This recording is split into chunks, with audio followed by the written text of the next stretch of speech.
बिस्मिल्लाहिर्रहमानिर्रहीम। अस्सलाम वालेकुम दोस्तों, मैं फ़हीम अब्बास आप सबको खुश आमदीद कहता हूँ न्यूज़ कैफ़े में, और उम्मीद करता हूँ कि आप सब खैरियत से हैं और आज के दिन का एक अच्छा सा खूबसूरत सा आगाज़ भी कर चुके हैं।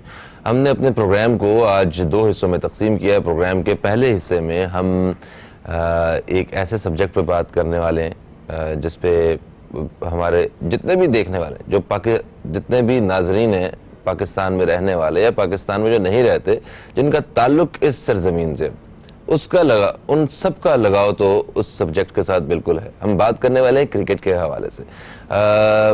मुख्तलिफ पहलुओं पे हम बात करते हैं। क्रिकेट के हवाले से बात करेंगे तो एक ब्राइटर साइड जो है हमें उस पर बात करनी होगी आज। डेफिनेटली वो बात करना बनता है उस पर। पाकिस्तान में इंटरनेशनल क्रिकेट की बहाली, तो ये एक बहुत बड़ा टास्क था, एक टारगेट था हमारे क्रिकेट बोर्ड के लिए भी। फाइनली चीज़ें आहिस्ता आहिस्ता बेहतर होना शुरू हुई और बैनुल-अक़वामी टीम्स जो हैं वो पाकिस्तान में आके क्रिकेट खेलना शुरू हुई। हाल ही में बांग्लादेश की क्रिकेट टीम पाकिस्तान में आई और पाकिस्तान ने उन्हें तकरीबन हर ही शोबे में शिकस्त दी। T20 में एक वाज़ेह शिकस्त के बाद खिलाड़ियों में इस तरह के अच्छे खिलाड़ियों को मिलना बहुत एक खुशाइंद बात है, जिससे आइंदा मुस्तकबिल में हमें क्रिकेट के हवाले से अच्छी चीज़ें जो हैं वो देखने को मिलेंगी। अच्छा, इसके साथ साथ हमें एक और चीज़ बताते चलूँ कि इस वक्त जो है वो पाकिस्तानी जो क्रिकेट बोर्ड है वो होपफुल है कि वो साउथ अफ्रीका को वो यहाँ पे पाकिस्तान में दावत दे रहे हैं कि उन्हें उम्मीद है कि बहुत जल्द साउथ अफ्रीकन टीम भी पाकिस्तान का दौरा करेगी और मैच खेलेगी। इसी के साथ साथ क्रिकेट क्रेज़ जो है वो पाकिस्तान में इस वक्त रूज पे है, क्योंकि 20 फरवरी से PSL 5 का आगाज़ होने वाला है और इंटरनेशनल जितने प्लेयर्स हैं उनमें डैरन समी वो पाकिस्तान में पहुंच भी चुके हैं। ये हैं क्रिकेट के हवाले से खबरें। तो एक कॉलर हमारे साथ है, जल्दी से इन्हें शामिल करते हैं, देखते हैं कौन है और ये क्रिकेट के हवाले से क्या ख्यालात जाहिर करना चाहते हैं। अस्सलाम वालेकुम जी, कौन है हमारे साथ? वालेकुम अस्सलाम, रियाज खान बोल रहा हूँ, मॉडल कॉलोनी कराची से। रियाज खान साहब, वालेकुम अस्सलाम। क्रिकेट के हवाले से बात कर रहे थे और मेरे जहन में आपका नाम आ रहा था, मैंने कहा आप जरूर कॉल करें। फ़हीम भाई, जहाँ क्रिकेट की बात होगी तो वहाँ रियाज खान का नाम जरूर आना चाहिए और ये आप लोगों की मोहब्बत है। अब तक को सलाम है कि स्पोर्ट्स के हवाले से वक्तन बवक्तन फ़हीम भाई आप लोग प्रोग्राम करते हैं। अब तक चैनल को ये वाहिद चैनल है जो मतलब अब हर मौजू पे बात करता है और स्पोर्ट्स के लिए इनका बड़ा दिली लगाव है। तो फ़हीम भाई सबसे पहले आपके डायरेक्टर और जितने अब तक के नुमाइंदे हैं सबको मेरा सलाम। बात यह है कि PSL आ रही है, बहुत अच्छा है पाकिस्तान में। और आज अभी थोड़ी देर पहले डैरन समी भी जो है इंटरनेशनल क्रिकेटर जो पहले के गैर मुल्की हैं वो कराची पहुंच चुके हैं, कराची एयरपोर्ट पे। ये बड़ी अच्छी बात है और क्रिकेटर्स का आना शुरू हो गया है पाकिस्तान में। बांग्लादेश आई है और इंशाअल्लाह ताला आगे भी टीमें आएंगी। अफ्रीका आएगी, ऑस्ट्रेलिया आएगी, इंग्लैंड आएगी, न्यूजीलैंड आएगी। बात बेहतरीन है और अल्लाह ताला हमारे ग्राउंडों को हरा भरा रखे। और मेरी कराची के अवाम से ये रिक्वेस्ट है कि PSL देखने जरूर जाएं और ज्यादा से ज्यादा अगर में जो है ना स्टेडियम में फुल होना चाहिए, नज़्म व ज़ब्त का मुजाहरा करें, कोई अनडिसिप्लिन कोई ऐसी बात ना करें, ना कोई ऐसी हरकत करें कि गलत मिट जाए। अब सेकेंडली मैं सिर्फ एक और बात कहूंगा क्रिकेट के हवाले से कि फ़हीम भाई बात यह है कि हमारे यहाँ जो हम बांग्लादेश से जीत गए हैं टेस्ट, बहुत अच्छी बात है, लेकिन जो हमने अंडर 19 की टीम में हमारे साथ हुआ है वो मेरी PCB के चेयरमैन से और खास तौर पे वजीर आजम इमरान खान से रिक्वेस्ट है कि अभी PSL तक कुछ भी ना करें। PSL के बाद जितने कोचेज हैं, जितने घर में सिलेक्शन वो कमेटियां हैं जो है सारी खत्म कर दें, एक नया सेटअप लेके आए। क्योंकि अंडर 17 हो या अंडर 19 हो, इसमें जो है इनकी आपने कहते हैं मुनाबलियां हैं, इन्होंने अपनी अपनी वो बनाई हुई है। अब मुझे बात बताएं कि एक लड़का जो अंडर 19 में ये वर्ल्ड कप के लिए लेके गए, शायद आई थिंक मुल्तान से उसका ताल्लुक है वो या सियालकोट से, अब वो 16 साल का बच्चा है, उसे जो है वो किसी किताब में नहीं आता, लेकिन उस बच्चे को लेके गए। अब आप देखें कि सिंध, कराची, सिंध, जौम सिंध और कराची, मेरा ताल्लुक मलाकंड से है, मैं पठान हूँ सुबह सरहद की, मैं पाकिस्तान की बात करता हूँ और प्लेयर्स की बात करता हूँ कि सिंध जो है वो चैंपियन है अंडर 19 का। यहीं पे जो है वनडे का चैंपियन जाजेब सुल्तान, टॉप 10 में से एक लड़का गया। क्यों? एक दो लड़के लेके गए। बात यह कि बॉलिंग में आरिश अली खान को लेके गए, उससे बॉलिंग नहीं करवाई। ये वो लड़का है जिसने अपने कहते हैं ऑस्ट्रेलिया में जाके स्टीव ने इसकी तारीफ की थी। जाजेब सुल्तान ने बेहतरीन परफॉर्मेंस की, उसको गन में लेके नहीं गए, ताहा को लेके नहीं गए। इसका सदेबाब जब आप अपने अपने पसंद के लड़के लेके जाएंगे अंडर 19 में, तो उसका क्या हुआ? हम नारे जब हल्के हल्के मैच थे तो हम जीतते रहे, लेकिन इंडिया के खिलाफ हम ऐसे हारे कि ये बयान से बाहर है। ये क्यों होता है? ये इसलिए होता है जब आप किसी के साथ नाइंसाफी करेंगे तो ऊपर वाली जात देख रही होती है। मेरी चेयरमैन साहब से रिक्वेस्ट है कि जो कोचेज और जो मैनेजर जो टीम सिलेक्ट करते हैं, खुदारा वो ये ना देखें कि ये मेरे मामू का बेटा है या ये मेरा दोस्त का बेटा है। मेरिट पे लेके आए। एक खेल एक ऐसी चीज है जिसपे जब आप मेरिट को सामने रखेंगे तो कभी भी प्लेयर वो नहीं होगा। ठीक है, ये सिलेक्शन का इशू इम्तियाज साहब हमारे यहाँ हमेशा से ही रहा है। हम उम्मीद करते हैं कि इस दौर में ये बेहतर हो जाएगा, क्योंकि वज़ीर-ए-आज़म पाकिस्तान जनाब इमरान खान साहब जो हैं वो, उनका भी क्रिकेट के हवाले से एक बड़ा स्ट्रॉन्ग प्रोफाइल है और उनसे हम उम्मीद रखते हैं कि उनकी मतलब हुकूमत में जो क्रिकेट बोर्ड है उसके लिए कुछ बेहतर इक़दामात उठाए जाएं। इस हवाले से मुझे आप ये बताइए कि हमारे यहाँ जो ओपनिंग पार्टनरशिप का एक मसला चलता आ रहा था एक अरसे से, उस हवाले से क्या कहते हैं क्रिकेट के शायकीन होने के नाते? हेलो, लाइन ड्रॉप हो गई। अच्छा, एक वक्फे का वक्त है जनाब। वक्फे से जैसे ही हम वापस आएंगे तो इस हवाले से बातचीत का सिलसिला जारी रखेंगे। आप दोस्त भी कॉल कर सकेंगे और क्रिकेट के बारे में जो कहना चाहते हैं दिल खोल के कहिए। कहीं मत जाइए, अब तक देखते रहिए न्यूज़ कैफे, देखते रहिए। अभी आपसे दोबारा मुलाकात हो रही है।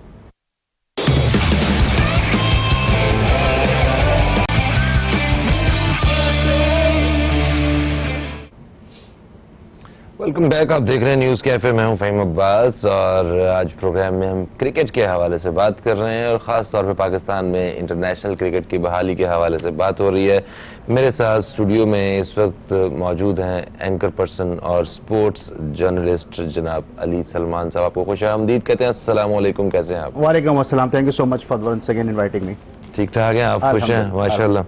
क्रिकेट में पाकिस्तान की जो परफॉर्मेंस रही, होम ग्राउंड का भरपूर फायदा उठाया पाकिस्तान ने, इस हवाले से क्या तासुरात रखते हैं आप? देखिए, बड़ी ज़बरदस्त चीज़ है और एक एडवांटेज होता है होम ग्राउंड पे, होम सॉइल पे खेलने का, और हम लैक कर रहे थे इस चीज़ को, हम मिस कर रहे थे। लेकिन credit goes to the recent जो गवर्नमेंट है, उसने जिस तरह इमरान खान साहब ने इनिशिएटिव लिया कि पाकिस्तान सुपर लीग के मैचेस पाकिस्तान में, तमाम मैचेस जो हैं वो पाकिस्तान में हो। साथ साथ आप जितना भी क्रिटिसाइज़ करें, मैं खुद भी क्रिटिक हूँ पाकिस्तान क्रिकेट बोर्ड की बहुत सारी पॉलिसीज़ का, बहुत सारी बातों का, लेकिन जो क्रेडिट है वो देना चाहिए। यहाँ पे जिस तरह एहसान मानी साहब ने, वसीम खान साहब ने जिस तरह से काम किया, टीमों को लेकर आए, अभी रिसेंटली MCC की टीम भी आ रही है और उसके अलावा अभी साउथ अफ्रीका के साथ भी बातचीत चल रही है, तो इस तरह से क्रिकेट वापस आ रही है। और आपने कहा परफॉर्मेंस में काफ़ी कितना डिफरेंस आया कि वही टीम जो स्ट्रगल करती नजर आई, आपके साथ ही में शो कर रहा था, ऑस्ट्रेलिया की सीरीज थी, पाकिस्तान की टीम स्ट्रगल करती नजर आई, और यहाँ पे आप बाबर आजम परफॉर्मेंस दे रहे हैं, आपके आबिद अली नसीम शाह परफॉर्मेंस दे रहे हैं, शान मसूद कंसेक्यूटिव 2 इनिंग्स में उन्होंने 2 सेंचुरियां उन्होंने स्कोर कर दी। तो ये बड़ा डिफरेंस आ जाता है जब आप होम सॉइल पे खेलते हैं। आज इंडिया की टीम अगर बेहतरीन टीम है दुनिया की, तो इसीलिए कि वो अपने होम सॉइल्स पे, होम ग्राउंड पे बहुत क्रिकेट खेलते हैं। हाँ, वो क्रिकेट वाला जो एक ताल्लुक जो है टूट गया था हमारा, यहाँ पे बाहर जाके खेलना पड़ रहा था। मतलब होम ग्राउंड गया था हमारा दुबई, तो मतलब वो कुछ इस तरह मजा नहीं आ रहा था, वो जो एक एज होता है ना। अब देखें एक आम आदमी, अभी हम सब 3-4 दिन बात करेंगे, हफ्ते भर बात करेंगे, उसके बाद हम भूल जाएंगे। वक्त ये है, जरूरत इस बात की है कि आप अपनी जो ग्रास रूट क्रिकेट है, जो आपकी यंग जनरेशन है, आप इसको थोड़ा सा आगे करें। और जिस तरह से परफॉर्मेंस दी आप 2-3 प्लेयर पे, अब आपका जब एक कोच ये कह रहा है, देखें आपको भी पता है, मुझे भी मालूम है, हमारे नाज़रीन को भी पता है, क्रिकेट एक टीम गेम है। आपका कोच प्रेस कॉन्फ्रेंस में एजाज अहमद साहब कह रहे हैं कि जी मेरे 2 मेन प्लेयर ने परफॉर्म नहीं किया इसलिए हम हार गए। ऐसा नहीं होता कि आप 2 पे रिलाई कर रहे हैं और बाकी आप 9 को आप इतनी ज्यादा रिस्पेक्ट दे नहीं रहे। तो बहुत सारी सी चीजें कि सिलेक्शन में जब इंजस्टिस होगा तो रिजल्ट ऐसे ही आएगा। देखें, जब सिलेक्शन ठीक नहीं होती ना, तो बाद में अवाम की तरफ से बातें सुनने की जो मिलती है ना, वो जिस उसमें ये होता है कि इनका ताल्लुक कराची से था, इन्होंने इसलिए नहीं लिया, इनका ताल्लुक सिंध से था इसलिए नहीं लिया। एक वो तासुब वाली जो बातें हैं, क्या वाकई हकाइक में ऐसी चीजें होती हैं? देखिए लैकिंग डिसलैकिंग सिर्फ ये नहीं है कि सिंध से ताल्लुक था या लाहौर से ताल्लुक था या मुरीदके से ताल्लुक था या सियालकोट से ताल्लुक था। लैकिंग डिसलैकिंग दुनिया में हर जगह होती है, हर जगह होती है। हमारे यहाँ इसलिए ज्यादा एक्सपोज हो जाता है कि हम बहुत बुरे तरीके से लैकिंग डिसलैकिंग करते हैं। मतलब आप 19 को तो आप 20 कर सकते हैं, हमारे यहाँ कोशिश ये होती है कि आप 15 को 20 करने के चक्कर में जब लग जाते हैं ना, तो वहां फिर वो प्रॉब्लम आ जाती है कि एक प्लेयर डिजर्व ही नहीं करता, फिर आप उसको एक प्लेयर अब अंडर 19 में ऐसा खेला कि इसने डोमेस्टिक अंडर 19 खेल ही नहीं है, वो अंडर 16 खेल रहा था, वो अंडर 60 से उठा के आपने उसको अंडर 19 में डाल दिया। तो यू कैन इमेजिन कि परफॉर्मेंस पे डिफरेंस आएगा, फर्क आएगा। तो ये चीजें फिर वो पॉइंट आउट हो जाती हैं, सामने आ जाती हैं। सही। कॉलर हमारे साथ है, शामिल करते हैं। अस्सलाम वालेकुम जी, कौन है हमारे साथ? अस्सलाम वालेकुम। वालेकुम अस्सलाम, कौन है हमारे साथ? जी शहबाज बात कर रहा हूँ लाहौर से। शहबाज साहब आपको खुश आमदीद कहते हैं, क्या कहेंगे? जी शुक्र अल्लाह का। मैंने भाई बात ये करनी है कि इनको चाहिए टीम को खिलाना। ये टीम के साथ खेल रहे हैं। अच्छा, ये बात ठीक नहीं है। पहले होती थी टीम तो एक दो यंगस्टर को डालते थे, उसको पूरा मौका मिलता था, वो साथ ग्रुप में होता था। अब तो इनकी समझ ही नहीं आ रही, ये क्या करते हैं, कभी किसी को डाल लेते हैं, कभी किसी को डाल लेते हैं। ये बच्चे अच्छे हैं, काम सही है, लेकिन इनको अपने अपना रोल दें और अपनी अपनी जगह पे फिट रखें इनको। ठीक है। आपके फेवरेट प्लेयर कौन है इस वक्त मौजूदा टीम में? जी बाबर आजम। बाबर आजम। और बॉलिंग में? बॉलिंग में तो वो अभी जो आया है नसीम अपना शहनशाह अफरीदी। ठीक हो गया, ठीक है। बहुत शुक्रिया जी, बहुत शुक्रिया। शहबाज साहब ने भी, ये मिसबा भाई जो भी है, इनको कोई नहीं पता चल रहा कि जब ये आप खेलते थे तो एक बंदा यंगस्टर आता था, उसको साथ लेके चलते थे। बिल्कुल सही है। हम इस बारे में बात करते हैं, हम समझ गए आपका जो पॉइंट है उसको समझ गए। बहुत शुक्रिया शहबाज, आपने कॉल किया। दोस्तों एक वक्फे का वक्त फिर से आ गया और एक वक्फे के बाद आपसे फिर मुलाकात हो रही। कहीं मत जाइए, अब तक देखते रहिए न्यूज़ कैफे, देखते रहिए।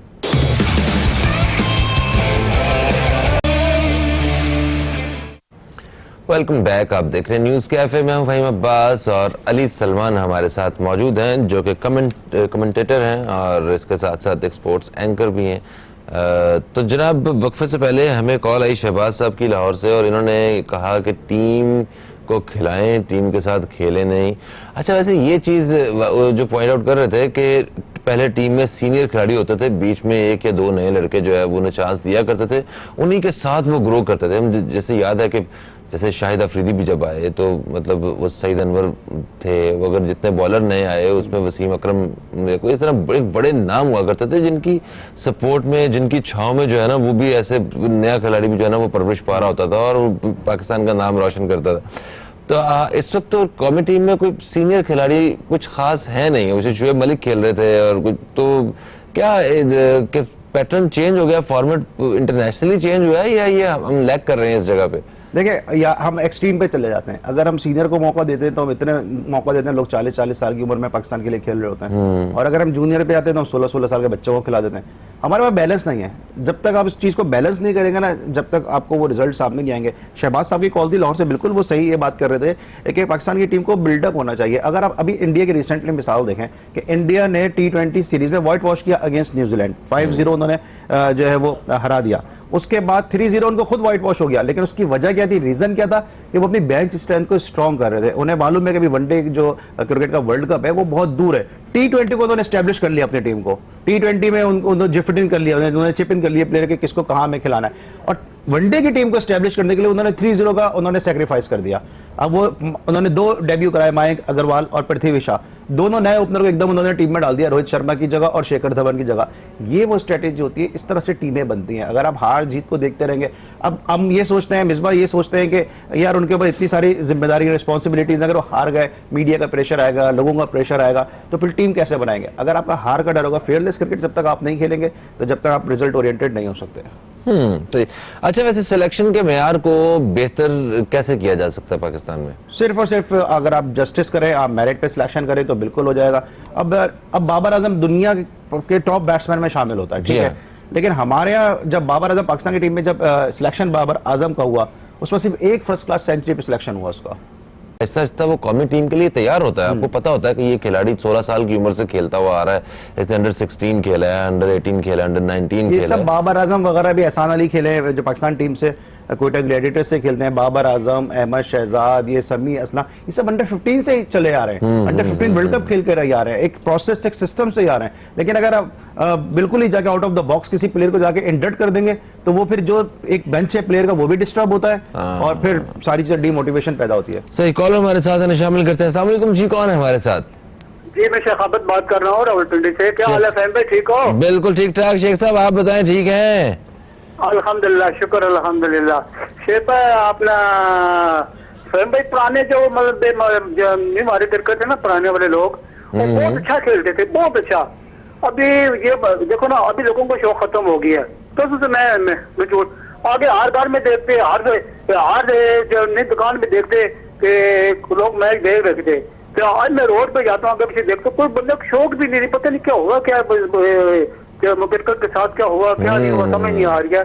लेकिन पुराने जो लोग थे उनसे सीखना चाहिए इनको सबको। ठीक है, ठीक है। वो अच्छी मेहनत करते थे, मेहनत, लेकिन ये लड़के मेहनत नहीं कर सकते क्या, कि पता नहीं क्या समझ नहीं आ रही इन्हें लोगों की। मेहनत करेंगे, ऐसा सही करेंगे ना इंशाल्लाह, तो फिर क्रिकेट सही चलेगी। देखो जो मतलब टीम होती है ना, कमजोर टीम, उससे खेल लेती है, ठीक है ना। जो होती है टीम मतलब सही, मतलब तगड़ा टीम होती है, उससे ये वाले नहीं खेल सकते। पता नहीं इनमें क्या कमजोरी है क्या नहीं, लेकिन इन पर और मेहनत करनी पड़ेगी। जी जी शेख साहब, बहुत शुक्रिया आपका, हम समझ गए आपका पॉइंट। उन्होंने कहा जी कि पहले मैचेस होते थे, लोग दुकानों में रुक रुक के मैच देख रहे थे, अभी इस वक्त मैच हो रहे थे, हमने नहीं देखा कि इस तरह रश था। ये बांग्लादेश के खिलाफ मैच में वाकई कोई बहुत ज्यादा शोर नहीं था उस तरह, क्यों, क्या वजह थी उसकी? देखिए, एक तो बांग्लादेश की टीम जो इतनी स्ट्रांग है नहीं, उसके बाद फिर जिस तरह पाकिस्तान ने T20 के अगेंस्ट खेला, उसके बाद और भी लोगों को थोड़ा सा पता चला बांग्लादेश की टीम ने आने, और जब भी PSL शुरू होता है तो लाहौर कलंदर ही सबसे स्ट्रांग होती है, लेकिन उसके बाद जो कुछ लाहौर कलंदर के साथ होता है तो वो सबको ही पता है कि क्या एक हिस्ट्री है। इस दफा फिर लोग उम्मीद कर रहे हैं कि जी लाहौर कलंदर अच्छा खेलेगी, लेकिन तमाम लाहौर कलंदर वाकई इस दफा खेलेगी? बिल्कुल खेलेगी। अच्छा। नहीं, उम्मीद तो हम हर दफा करते हैं, उम्मीद हम एक्सपेक्ट तो हमेशा ही करते हैं कि लाहौर कलंदर। क्या हार्ड लक रहती है क्या उनके साथ?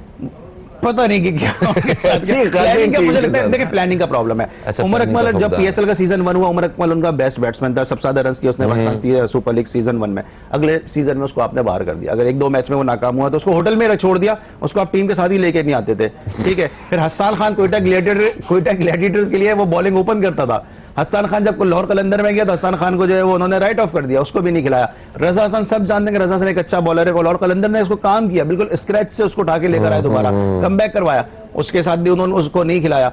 फिर कभी आप सुनील नारायण को ओपन करा रहे हैं, कभी आप किसी और को ओपन करा रहे हैं, कभी आप किसी और को मंसूबाबंदी का ही फुकदान लग रहा है, प्लानिंग का फुकदान था बस, इसकी वजह से। अच्छा, शर्जील खान काफी कंट्रोवर्शियल रहे, अभी टीम में वापसी हुई है उनकी, इस्लामाबाद में वापसी नहीं, ये है कराची किंग्स में। कराची किंग्स में, तो इनके बारे में क्या कहते हैं? देखिए, अच्छा है, शर्जील के लिए कमबैक है, और शर्जील को मैं बहुत अरसे से फॉलो कर रहा हूँ। जब वो हैदराबाद से खेलते थे, उसके बाद वो ZTBL के लिए खेलते रहे, तो प्लेयर बहुत अच्छा है। और जिस तरह हम बात कर रहे थे थोड़ी देर पहले कि नासिर जमशेद के वाले से भी हम एक ऑफ रिकॉर्ड बात कर रहे थे, तो प्लेयर्स को इन चीज़ों से बचना चाहिए, क्योंकि देखिए क्रिकेट में बहुत पैसा है। अभी नासिर जमशेद की जो मिसेज हैं, स्पाउस हैं, उन्होंने भी कहा कि इससे ज़्यादा पैसा कमा सकता था, इसके पास पोटेंशियल था, इसके पास सब कुछ था, इंग्लैंड में रहता था, काउंटी क्रिकेट खेल सकता था, पैसा बहुत है, पैसे के साथ साथ इज्जत भी है। अगर शर्जील खान ने देखा कितना अपना लॉस किया, पाकिस्तान का कितना लॉस हुआ, हम उम्मीद करते हैं कि इस PSL को शर्जील खान ग्रैब करेंगे, इस अपॉर्चुनिटी को, और खुद उनके लिए भी अच्छा है, और उनका जो ये एग्रेशन होगा ना कमबैक का, और जो इनका मोटिवेशन होगा, वो कराची किंग के लिए भी बेनिफिशियल होगा। बिल्कुल सही होगा। 2 सवाल छोटे छोटे, एक सवाल ये मुझे बताएं कि इस PSL में जो बिल्कुल नए खिलाड़ी हैं वो कितने नजर आएंगे हमें? काफी नजर आएंगे। अभी जाहिद महमूद को कोयटा ग्लैडिएटर्स ने लिया है, जाहिद महमूद का काफी नाम चल रहा था वही पाकिस्तान टीम के लिए, और भी ऐसे प्लेयर हैं, इमर्जिंग प्लेयर हैं जो हमें नजर आएंगे। हैदर अली को लिया है पेशावर ज़ल्मी ने, जो भी अंडर 19 खेल कर आए, रोहिल नजीर हैं, तो प्लेयर हैं, अच्छे एक अपॉर्चुनिटी है। और सबसे बड़ी बात यह कि अपने आप होम ग्राउंड पे खेलेंगे, इन पिचेस पे प्लेयर खेलते हुए तो इनके लिए अच्छा परफॉर्मेंस देने का मौका है। सरफराज को मौका मिलेगा खेलने का दोबारा से, और शायकीन के साथ, क्रिकेट शायकीन के सामने अपनी कारकर्दगी दिखाने का, और इसके साथ साथ शाहिद आफरीदी का ये गलबन आखिरी PSL होगा, तो इस हवाले से क्या समझते हैं आप? देखें, सबसे पहले सरफराज का जवाब दे दूं कि सरफराज के लिए ये PSL डू एंड डाई है, क्योंकि अगर सरफराज को ICC वर्ल्ड T20 में अपनी जगह पक्की करनी है, पाकिस्तान की टीम में कमबैक करना है, तो इस पे बहुत ज़्यादा, सबसे ज़्यादा अगर किसी प्लेयर पे निगाह होगी ना, तो वो क्या, अगर ईगल आई होगी तो वो सरफराज पर होगी। सरफराज को अपनी परफॉर्मेंस देकर टीम में कमबैक करना है, कोयटा ग्लैडिएटर्स डिफेंडिंग चैंपियन है, उसको टाइटल जितवाना है। सरफराज सबसे ज़्यादा, अगर तमाम पूरे बंच की बात करें, अंडर प्रेशर होगा। सर, फवाद आलम उसके हवाले से काफी बात की जा रही थी कि कराची के हैं इस वजह से उन्हें नहीं चांस दिया जा रहा है, वो तो कराची ने अपनी टीम में लिया उसे। नहीं ऐसा नहीं है, ऐसा नहीं है कि कराची के। देखिए अच्छा, दूसरी जो सवाल है कि उनको चांस नहीं दिया जा रहा, फवाद आलम को चांस देना चाहिए, लेकिन इस बेस पे हम ये नहीं कह सकते वो कराची के इसलिए चांस नहीं दिया जा रहा। कुछ और रीजन हो सकता हो मैनेजमेंट के जहन में, वो मुझे नहीं मालूम कि वो दरूने खाना क्या है, लेकिन कराची ने नहीं लिया, एक फ्रेंचाइज टीम में नहीं लिया, फ्रेंचाइज की मर्जी है, वो मुझे भी खिला सकते हैं, आपको भी खिला सकते हैं। बिल्कुल सही बात। चलें देखते हैं हम किस दिन खेलेंगे इस टीम में। सलमान साहब बहुत शुक्रिया आपका, मजेदार बातें रही और क्रिकेट की बातें हैं उसके लिए जितना वक्त हो कम ही होता है। खैर हमने एक फ्लेवर ऐड किया, इंशाल्लाह जल्दी फिर इस हवाले से प्रोग्राम करेंगे। एक वक्फे की तरफ बढ़ रहे हैं हम लोग, वक्फे से वापस आएंगे तो एक बहुत ही हमने एक अहम मौजू के ऊपर बात करनी है, आपकी राय हमें उस पर बहुत लाजमी चाहिए होगी। कहीं मत जाइए, अब तक देखते रहिए न्यूज़ कैफे, देखते रहिए। क्या और ये कब तक ऐसे ही चलता रहेगा, क्योंकि हमने जब से सुना है कि कभी जायका आता है, जापान की एक कंपनी आती है, वो सारा एक पूरा एक लागत बना के देती है, एक पूरी कोटेशन देते हैं, उस पर फिर काम नहीं होता है। फिर उसका पहला मरहला आ जाता है कि जहाँ पे गैर कानूनी तौर पे लोग जो हैं वो मुकीम हैं उनको हटाया जाए, वो इमारतें जो है मस्मार की जाएं, और फिर वो सियासी चक्कर में उसको रोक दिया जाता है कि नहीं ये लोग ज़्यादा हैं, कुछ फैमिलीज़ हैं वहाँ पे। आहिस्ता आहिस्ता ये अब ये गवर्नमेंट आती है, इन्होंने उनको हटाया और फिर वो मामला सर्कुलर रेलवे का वहीं रह गया। तो आखिर ये कंप्लीट भी होना है या सिर्फ इस पे लोगों ने सिर्फ तकलीफ ही बर्दाश्त करनी है, और ये क्यों सर्कुलर रेलवे क्यों इतना ज़रूरी है शहर कराची के लिए, ज़रा इस हवाले से भी बात करेंगे। मेरे साथ स्टूडियो में मौजूद हैं एक सहाफ़ी जिन्होंने मुख्तलिफ सहाफ़त के मुख्तलिफ शोबों पे इन्होंने अपनी वर्किंग की हुई है, ख़ास तौर पे आज सर्कुलर रेलवे के हवाले से इनसे बात होगी। हमारे साथ हैं जनाब सबीन आगा साहिबा, आपको खुश आमदीद कहते हैं। अस्सलामु अलैकुम, कैसी हैं आप? Thank you. वालेकुम, मैं ठीक हूँ, आप खैरियत से हैं? अल्हम्दुलिल्लाह मैं बिल्कुल ठीक ठाक हूँ, खैरियत से हूँ। और मेरे साथ जो दूसरे मेहमान मौजूद हैं ये जनाब तजियाकार हैं और हम इनको अपने प्रोग्राम में अक्सर बुलाते रहते हैं, हमारे सब पास ये आते हैं और इनसे हम इनकी राय शामिल करते रहते हैं। आज इस मौजू पे भी इनकी राय शामिल करेंगे। मोहम्मद अकमल चौधरी साहब हमारे साथ हैं, आपको खुश आमदीद कहते हैं। अस्सलाम वालेकुम। वालेकुम सलाम and thank you very much Faheem भाई। ठीक ठाक हैं आप? माशाल्लाह, अल्हम्दुलिल्लाह। गुड। अच्छा जी, कराची का शुमार उन शहरों में होता है जहाँ पे जो सफरी सहूलियात जो है ना वो बड़े अच्छे अंदाज में मौजूद थी, और बदकिस्मती से आज सफरी सहूलियात जो है ना वो शहर के लोगों के लिए ना होने के बराबर हैं, और जो हैं भी लोकल ट्रांसपोर्ट वगैरह पे लोगों को गुजारा करना पड़ता है, और उसकी हालत ऐसी है कि कोई मतलब वो पता नहीं कितने मजबूर लोग होंगे जो उस पर सफ़र करते हैं। तो सर्कुलर रेलवे ने एक काफ़ी बड़ा बोझ जो है ना वो उठाया हुआ था ट्रांसपोर्टेशन का। एक अरसे तक ये रहा, 1990 में इसका जवाल शुरू हुआ। जवाल तो पहले ही चल रहा था, 90 के बाद जरा ज्यादा शिद्दत से जवाल आना शुरू हुआ और 1999 में इसको मुकम्मल तौर पे बंद कर दिया गया। तो इसको दोबारा शुरू करना वो कितना जरूरी है, और कराची शहर के जो लोग हैं उनके लिए ये कितना अहम है, इस हवाले से थोड़ा सा गाइड कीजिएगा मुझे। फ़हीम, जो हमारी कम्यूट होती है, जो मेगा सिटीज़ होती हैं अक्रॉस द वर्ल्ड, अगर आप उनकी कम्यूट देखें और उनका ट्रांसपोर्ट का नेटवर्क देखें तो रिलाय जो होता है वो रोड नेटवर्क के ऊपर नहीं होता है। हम वेस्ट में देखते हैं कि जो रोड्स हैं उसके अलावा हमें फ्लाईओवर्स वहाँ पर नज़र आते हैं, इंटरचेंजेस नज़र आती हैं, ट्राम्स नज़र आती हैं, हमें ट्रेन जो है मेट्रो ट्रेन्स हैं वो नज़र आती हैं, और ये अक्रॉस द वर्ल्ड हमें तो कोई एक नहीं होता है पॉपुलेशन को जो कम्यूट का रिलीफ है देने के लिए, स्पेशली जो मेगा सिटीज़ होते हैं उसमें हम कभी एक जो है वो नेटवर्क के ऊपर रिलाई नहीं करते हैं, जैसे हम पाकिस्तान में देखते हैं। और ख़ास तौर पर हम जब कराची की बात कर रहे हैं तो कराची एक मेगा सिटी है, कराची पोर्ट सिटी भी है, यहाँ कमर्शियल एक्टिविटी होती है, ये सबसे ज़्यादा रेवेन्यू जनरेट करके दे रहा है। तो और इसकी पॉपुलेशन जो है वो भी जो है पूरे मुल्क की में जो मुख्तलिफ सिटीज़ हैं उनकी पॉपुलेशन से कहीं ज़्यादा है। तो जब जितनी पॉपुलेशन होती है उस हिसाब से हमें कम्यूट के जो है वो तरीके बताने हो। जो रोड नेटवर्क है हमारा वो इस वक्त मोर देन 9000 किलोमीटर्स है, लेकिन जो हम सारा जोर देखते हैं वो उसी पे दे, और यही वजह है कि हमें कराची में मासिव ग्रिड लॉक्स और ट्रैफिक जैम्स नज़र आते हैं, और लोग अब जिस जगह जाना चाहते हैं वहाँ देर से पहुँचते हैं। कराची सर्कुलर रेलवे के हवाले से अगर हम बात कर रहे हैं तो अभी प्रोग्राम शुरू होने से पहले अकमल साहब ने कहा कि सबीन जो है वो भी शायद कराची सर्कुलर रेलवे जितनी ही पुरानी है। आई विश आई वॉज, ताकि मैं उस वक्त देखती कि कैसे था कराची उस वक्त। हाँ। जब फॉर्चुनेटली कराची सर्कुलर रेलवे जो है मौजूद था, क्योंकि हम तो जब से वाकई अकमल साहब पैदा हुए हैं कराची सर्कुलर रेलवे के बारे में सुन रहे हैं सिर्फ कि जी रिवाइव होगा, होना चाहिए, शहर की ज़रूरत है, मगर अनफॉर्चुनेटली हमें उसके ऊपर कोई काम होता दिखाई नहीं देता, क्योंकि इदारे हैं या सियासतदान है वो अपना काम उस तरह, या एडमिनिस्ट्रेशन अपना काम नहीं कर रही है। हमें हर काम में कोर्ट को लेकर आना पड़ता है। ये भी कोर्ट ने खुद नोटिस लिया है इस हवाले से, वरना तो अगर फर्ज करें कि इस वक्त चीफ जस्टिस साहब भी बात ना करें तो ये तो फिर से ठप हुआ था ये मामला। इसमें सिर्फ एक कंट्रीब्यूटिंग फैक्टर नहीं है, बहुत सारे कंट्रीब्यूटिंग फैक्टर हैं। हम अगर इसकी अफादियत की बात करें तो इससे पूरे शहर को मसिवली जो है हमारा ट्रैफिक का जो इशू है उससे बहुत फायदा पहुंचेगा।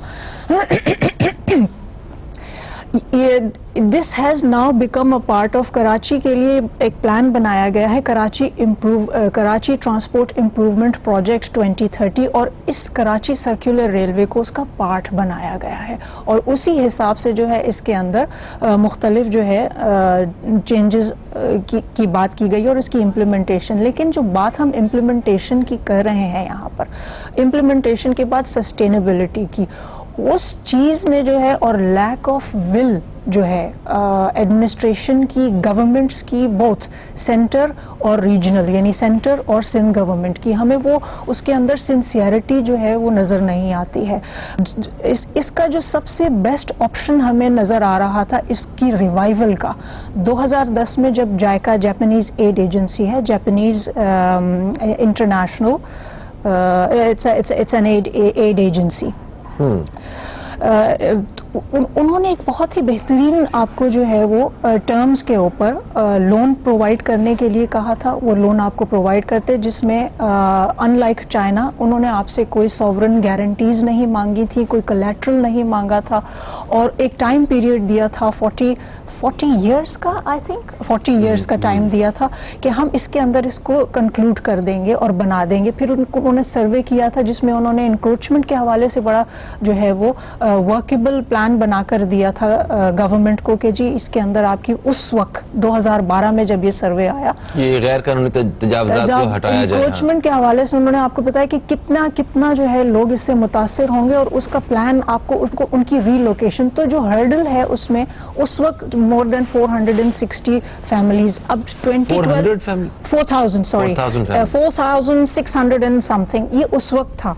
अब इसके अंदर आप ये पीरियड 2012 से 19 का मिलाइए, अब हम 2020 में हैं, इसमें आप कितनी जो है वो एडिशन हुई होगी। मैंने करंटली पढ़ा था कहीं, which I am not sure, but 20,000 से ज़्यादा हाउस होल्ड जो है वो मुतासिर होंगी इस आपका जो अभी जो ट्रैक ये कर रहे हैं हटाने के बाद और क्लियर और चीफ मिनिस्टर साहब जो थे सिंध के, उन्होंने जब एक ब्रीफिंग दी थी, रेलवे मिनिस्टर जो हैं हमारे करंट शेख साहब, उनके हिसाब से जी 38 किलोमीटर्स में से उन्होंने 33 को क्लियर कर दिया, विच आई डोंट नो कि उन्होंने कहाँ रिलोकेट किया है। और आपका एक पॉइंट आप हमारे साथ मौजूद है मोहम्मद अकमल चौधरी साहब। अकमल साहब, बात हो रही थी जायका के हवाले से कि उन्होंने 2010 में वो सारा एक प्रपोजल बना के दिया कि उन्होंने कहा कि ये आप 2 साल के मतलब ये पहला स्टेप है उसका, ये क्लियर करें, और वो हम करने में नाकाम रहे और उसके बाद वो लोग वापस चले गए, वो ऑफर जो थी, डील थी। तो इस वक्त जो है वो कंप्लीट करने की बातें की जा रही है, तो क्या ये भी जायका ही उन्हीं से ही राब्ता किया गया है और क्या ये कंप्लीट हो जाएगा इस दौरे हुकूमत में, या सिर्फ ये बातें और ये एक अखबार की सुर्खियां और लाइक न्यूज चैनल्स की हेडलाइंस ही बन के रह जाएगा सारा कुछ? देखिए, जहां तक बात है जायका की, तो जायका हो या कोई और प्राइवेट कंपनी हो, तो ये एक पब्लिक प्राइवेट पार्टनरशिप के तहत इसको चलाना is not a bad idea. और मेरे हिसाब से अगर इसको प्राइवेट, फुल्ली प्राइवेट या पब्लिक प्राइवेट पार्टनरशिप के तहत इसको चलाया जाता है तो ये बहुत अच्छा ऑप्शन होगा। और अगर उसकी थोड़ी सी मैं हिस्टोरिकल बैकग्राउंड आपको बताऊं, इसका सर्कुलर रेलवे का तो 70 से लेके 1970 और 80s तक जो है ना, 80-85 तक ये बहुत अच्छे तरीके से चली है। और बहुत मतलब सुबह में एक ट्रेन आती थी, एक शाम में, तो ऑफिस टाइमिंग में लोगों को लाना और ले जाना, ज्यादातर लोग इसी के थ्रू ट्रेवल करते थे। और अब हुआ ये कि जैसे जैसे alternative sources of transport available होते गए तो इसकी अहमियत थोड़ी सी कम होती गई, लोगों ने दिलचस्पी लेना कम कर दी, रेलवे ने इसकी मैनेजमेंट को बहुत अच्छे तरीके से नहीं की, म्यार भी तो गिर गया होगा ना? होते होते बिल्कुल गिर गया था। मतलब हम तो 1992 में हम लोग जब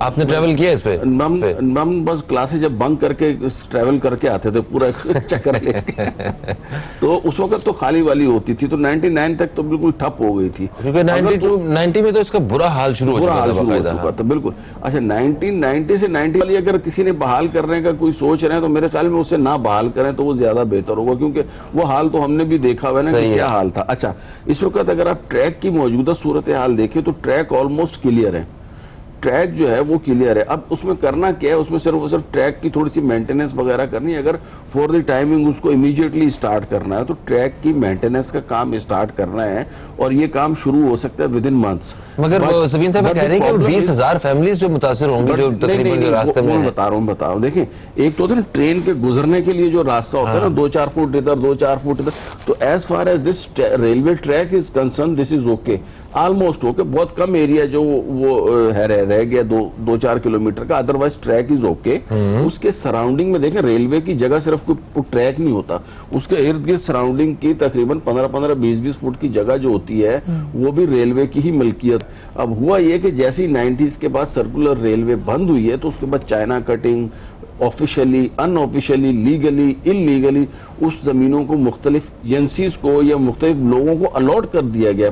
ये स्टेट एजेंट्स वगैरह ने आके इसमें किया। इसके ऊपर अब ब्रिज व्यू और एक देयर नंबर ऑफ यहाँ पे वो है इमारत हैं जो इसमें बनी हुई, इसके अलावा फिर कच्ची आबादियां बनी हुई हैं और मुख्तलिफ इलाके, उनको डिसमेंटल करके एक अल्टरनेटिव सोर्स प्रोवाइड करना ये हुकूमत सिंध की तो जिम्मेदारी है ना, क्योंकि जाहिर है अगर किसी बिल्डर ने कोई प्रोजेक्ट बनाया है मिली भगत करके किसी से, तो उसके जो मुतासिरीन हैं उनको अगर आप दर बदर छोड़ देंगे तो वो तो बहरहाल ज्यादती होगी। तो ये बिल्डर तो निकल गया बेच के गवर्नमेंट ऑफ सिंध को। हाँ, मैं आपसे बता रहा हूँ, अगर सिर्फ मैं एक ब्रिज व्यू वाली बात करूं तो उस इमारत में कोई 1000 से ऊपर फ्लैट हैं, यानी उसी से एक इतनी फैमिलीज मुतासिर होंगी, बाकी ये कच्ची आबादी और वो थोड़ी हैं। तो इसके लिए गवर्नमेंट ऑफ सिंध को ये चाहिए कि एक प्रॉपर प्लान करे कि इन लोगों को डिसमेंटल करके कहाँ भेजा जाएगा। हाँ, जहां तक इस प्रोजेक्ट को चलाने की बात है तो ये चलाने की पोजीशन में जो है ना विद इन मंथ्स आ सकता है। इसके सराउंडिंग में जो इंक्रोचमेंट्स है they might take time, depends upon the seriousness of the government as well. Basically जो जगह जो है वो पाकिस्तान रेलवे की है और पाकिस्तान रेलवे की ही रिस्पॉन्सिबिलिटी है इसको चलाना।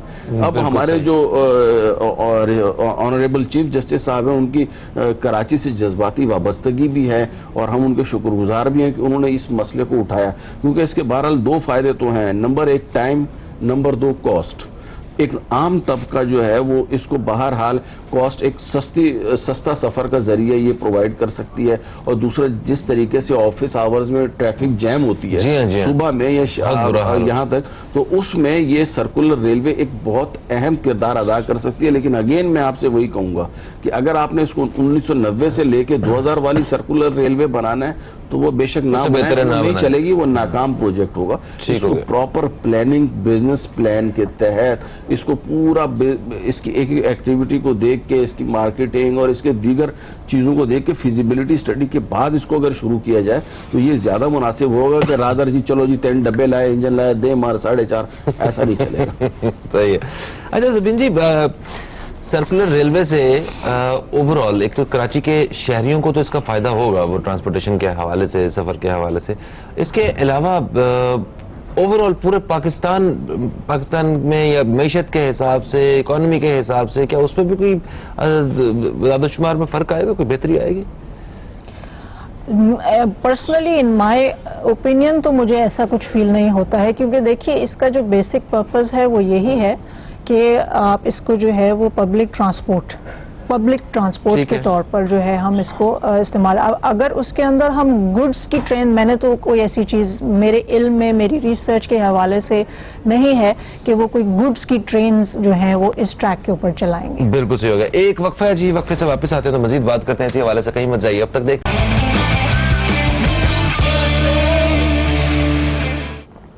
वेलकम बैक, आप देख रहे हैं न्यूज़ कैफे, मैं हूं फहीम अब्बास और सर्कुलर रेलवे के हवाले से हम बात कर रहे हैं, कराची सर्कुलर रेलवे। और मेरे साथ स्टूडियो में मौजूद हैं सबीन आगा साहिबा और मोहम्मद अकमल चौधरी साहब। एक कॉलर भी हमारे साथ मौजूद है, आइए चल के जरा इनसे बात करते हैं पहले, फिर हम आते हैं अपनी गुफ्तगू की तरफ। अस्सलाम वालेकुम जी, कौन है हमारे साथ?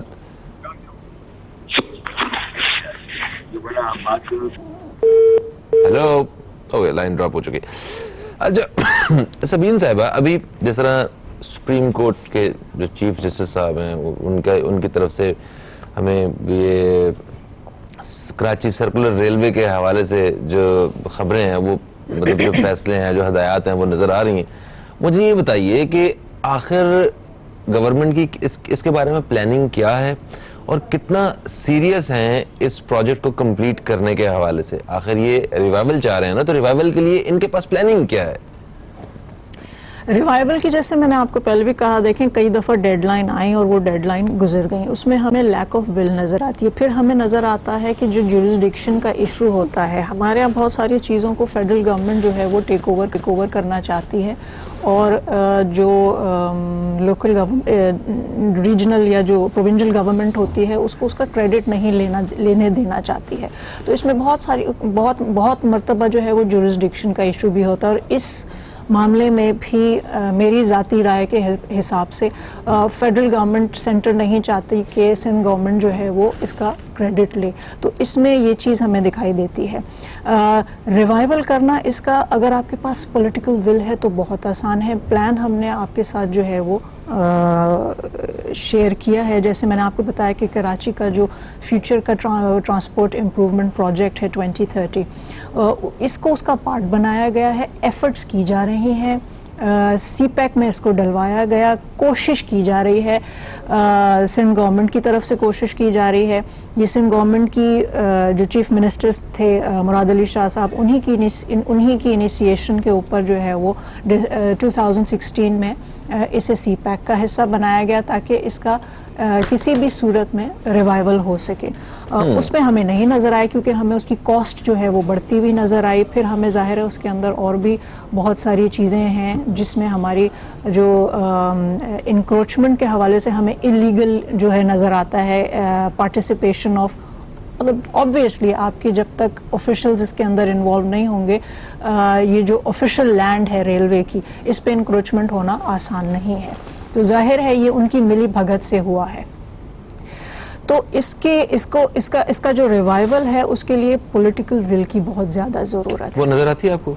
नहीं नज़र आती है, क्योंकि देखें अगर वो नज़र आ रही होती तो हमें कोर्ट नज़र ना आता, हमें कोर्ट वो केस टेकअप करता हुआ नज़र ना आता। लेकिन कोर्ट को भी ये चाहिए कि थोड़ा सा रियलिस्टिकली जो है वो अप्रोच को रखे। जो चीज़ 70 साल से ख़राब है उसके लिए अगर आप डेडलाइन दें कि जी अगले 30 दिन में उसको ठीक कर दें, तो उसको तो नहीं होना ठीक। वो जैसे अकमल साहब ने कहा, मैं उनसे इत्तेफाक करती हूँ कि जी वो उस तरह अगर आपने रिवाइव करना है 90 से 99 तो ना करें तो बेहतर है।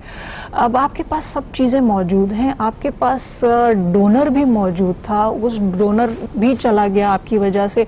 अब दोबारा मैंने जो है वो जब मैं रिसर्च कर रही थी इस हवाले से, तो मैंने पढ़ा कि दोबारा शायद कोशिश की जा रही है कि जो जापानीज़ डोनर एजेंसी थी, जापानीज़ इंटरनेशनल कोऑपरेशन एजेंसी जायका, उसकी तरफ दोबारा जो है वो उससे जो है वो राब्ता किया जाए और उसके थ्रू जो है उनकी जो लोन है और उनकी जो प्लानिंग थी उसके हिसाब से इसे रिवाइव किया जाए।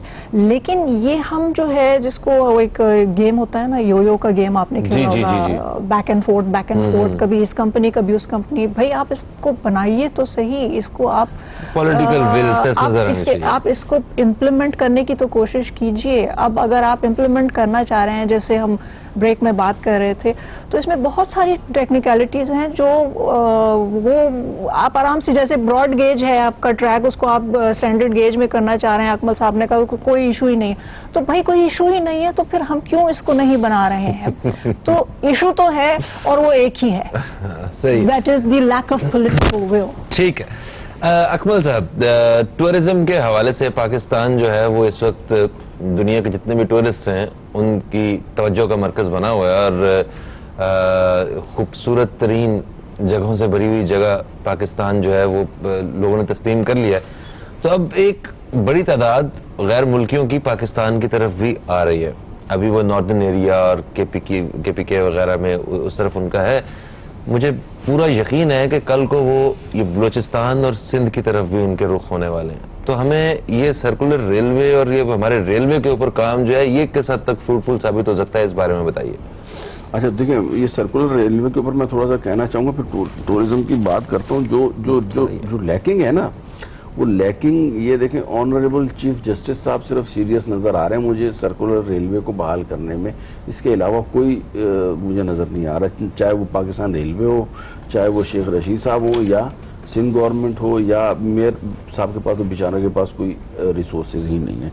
तो इसके लिए पॉलिटिकल विल चाहिए होगी। देखें, शेख साहब ने चाहा तो उन्होंने ट्रेनों पे ट्रेनें चला दी, अब उन लोगों के पास बोगियाँ तक नहीं है, इतनी ट्रेनें चला दी हैं कि बोगियाँ तक उनके पास बिल्कुल ख़त्म हो गई हैं। तो एक आध ट्रेन को लेट होती है ना, तो वही ट्रेन जब आती है तो उसको क्या नाम है उसका दोबारा से चलना चलता है, जिसकी वजह से रेलवे का पूरा पहिया मुतासर है। Now coming to the tourism, देखें कुदरत ने इस वक्त, मैं अक्सर प्रोग्राम में यही बात करता हूँ कि अगर आपको एग्रीकल्चरल में या इंडस्ट्री में रिफॉर्म्स करनी है ना, तो ये 2, 3, 4 साल लगेंगे।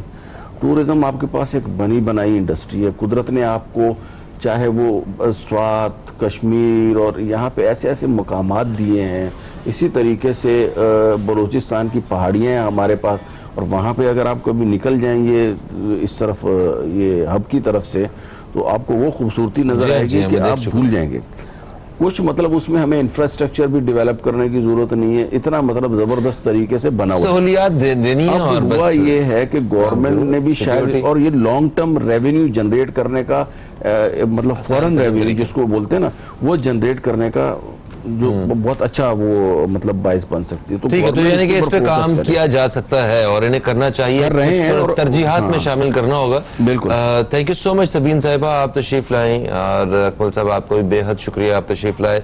हम एक दफ़ा वही बात जो प्रोग्राम का हासिल है कि सिर्फ चीफ जस्टिस साहब जो हैं वो इस वक्त सीरियस नज़र आ रहे हैं। सूबाई हुकूमत और वफाकी हुकूमत और जो वज़ीर जो रेलवे के जो वज़ीर हैं, इन सबको ज़रा मुत्तफ़िका तौर पे अपनी तरजीहात में ये शामिल करना होगा, तो फिर जाके ये मामला जो है वो कुछ थोड़ा सा स्पीड पकड़ेगा।